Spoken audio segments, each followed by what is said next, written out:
السلام عليكم أحبائي. اليوم نشوفوا مع بعض فطائر ولا خبيزات صغار، يعني ترافقوا بهم الشوربة في رمضان إن شاء الله، ولا تقدروا ديروهم يعني في سائر الأيام. الخبيزات تاعنا خفاف بزاف بزاف بزاف، يعني يجيو مثل الغيمة. أنا سميتهم خبيزات الغيمة، يعني يجيو في الشكل ولا في الخفة، ولا يجيو يعني حاجة خفيفة خلاص تناسب يعني الصيام.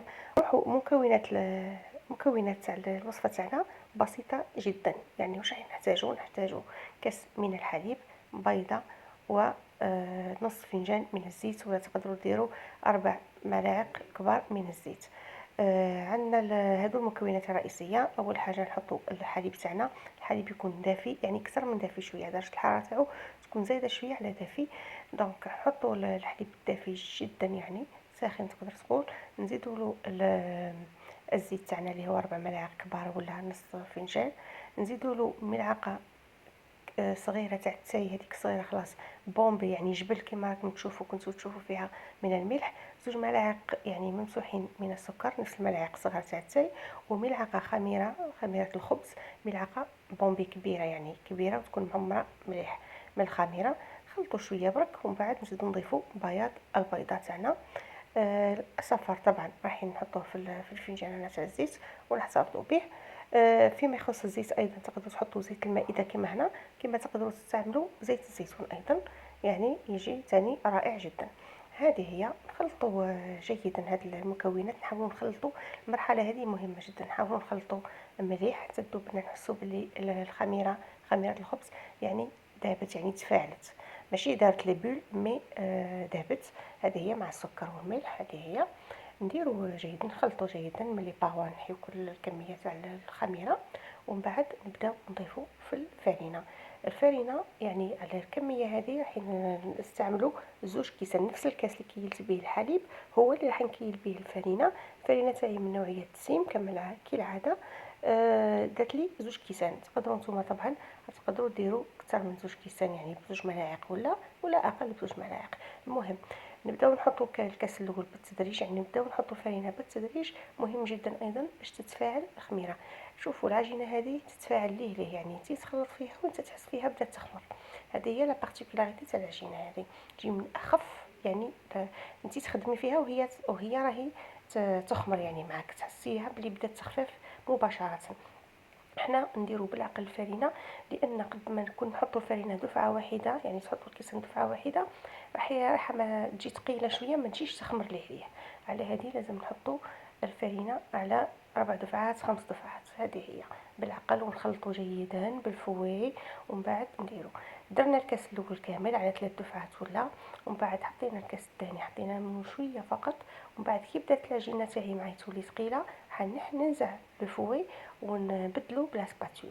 يعني هنا في العجينه هذه ما حاش نستعمل يدي تماما، يعني نستعمل غير لا سباتول. هذه هي يعني بالفوي ومن بعد لا سباتول. اللي ما عندوش لا سباتول يستعمل ملعقه خشبيه في المرحله هذه. يعني كي نشوفوا هنا الخليط تاعي بدا يتقال شويه معايا، نجيبوا لا سباتول، وهنا نبداو نخلطوا جيدا بلا سباتول مليح الجوانب بيان. ومن بعد نبداو نضيفوه في الكاس الثاني بالتدريج، يعني نكملوا الكاس الثاني تاعنا كيف بالتدريج. هذه هي. نحطوا يعني نديروه كيف على 3 دفعات. هذا مكان. خلطوا جيدا بالاسباتيل حتى تختفي الفرينه هذيك الكل وتدخل.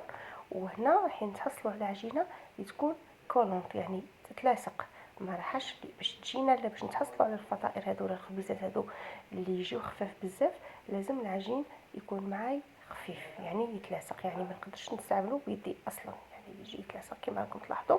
هاني خليت لكم يعني هنا ما سرعتش باش تشوفوا العجينه كيف راهي متلاصقه.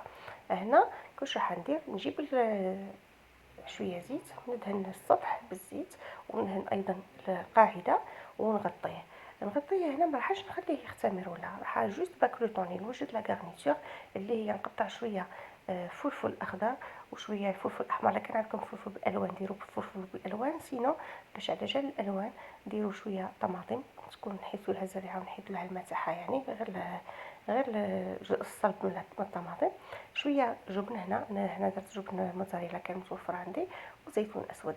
تقدروا الجبن الموتزاريلا اللي ما عندوش موتزاريلا عادي جدا ديروا جبن هذاك اتارتيني، جبن اتارتيني هذاك وليد ولا ساندويتش ولا المهم، ديروه تزيدوا شويه وحطوه بلاصه تعوضوا به الموتزاريلا. تقدروا ديروا اي نوع تعجبني يعني. هذه هي. هنا وتقدروا ديروا ايضا صلصه الجبن في المنزل، يعني ديروا جبن هذاك مثلثات مع شويه حليب فوق الكاس، ذوبوه وتحطوه. هذه هي. شويه ما تكثروش فقط. هنا واش راح نديروا؟ كي وجدت لا غارنيتور تاعي، وحنا ديكازينا العجينه تاعنا بعد ما ارتاحت، يعني ما طولتش خلاص، يعني 10 مينوت ماكسيموم راح تكون تلقاوها تطلع ليه ريح. هنا نجيبو ان بلاطو نحطوا له بابي كويسون، ونديرو نقطعوا العجينه تاعنا الى 6 بول تعطينا 6 يعني كويرات. هنا في البلاطو هذا راح نديروهم متباعدين على بعضهم باش ما يلصقوش. البلاطو هذا حطيت فيه غير 4، شوفوا لاحظوا يعني دوك نعد لكم كيفاه راهي متباعدين تماما، لانه بعد راح يكبروا ويتلصقوا في بعضهم. وزوج حطيتهم فيه بلاطو وحده. هذه هي. نحط دي بول تاعي بعد نبراتيهم كيما هكا كيما راكم تلاحظوا، يعني نديرهم رقاق ما تخافوش مهما حين يعاودوا يطلعوا. وهنا نجيبوا الصفار البيضاء اللي بقى لي. واش راح ندير له؟ راح زدت له انا يعني شويه حليب، زدت له شويه ملح، شويه فلفل اسود، وشويه هريسه. اللي ما يحبش الهريسه يعني ما يحبش طعم الحار يقدر يدير طوماط كونسيرف ولا يكتفي بالحليب فقط. هذه هي. نديروا لا غارنيتور هذه يعني عفوا نحطوا البيض ومن بعد نحطوا لا غارنيتور. هنا تقدروا تحطوا الفرomاج تاعكم بالزيتون وتحطوا ثاني لا غارنيتور كامل على الطوماط والفلفل وتحطوهم مباشره. انا الزوج الاخرين درتهم كيما هكا. وهنا اللونين هذو تقدروا ديروا كيفاش يعني باش تحافظوا على اللون الاحمر، يعني يبقى تاع الطوماط واللون الاخضر مليح تاع الفلفل. طيبوهم ساعه هادو، طيبوهم واحد اللي كان شوف كيبداو يحمروا من الاحراف نخرجوهم على نار يعني قليله، يعني ماشي ضعيفه بزاف، حوالي 170 180 درجه على حسب الفرن تاعكم. كيبداو يحمروا لي بوردور نخرجوهم نكملوا لهم لا غارنيتور.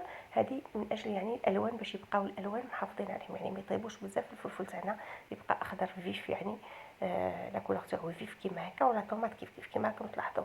انا الاخرين اللي قعدوا لي زوج حطيتهم مع بعضهم، لاحظت باللي الفلفل تاعهم ولا شويه انفير، شويه يعني شويه لا كولور تاعو ولات شويه مكحوله. هذا ما كان.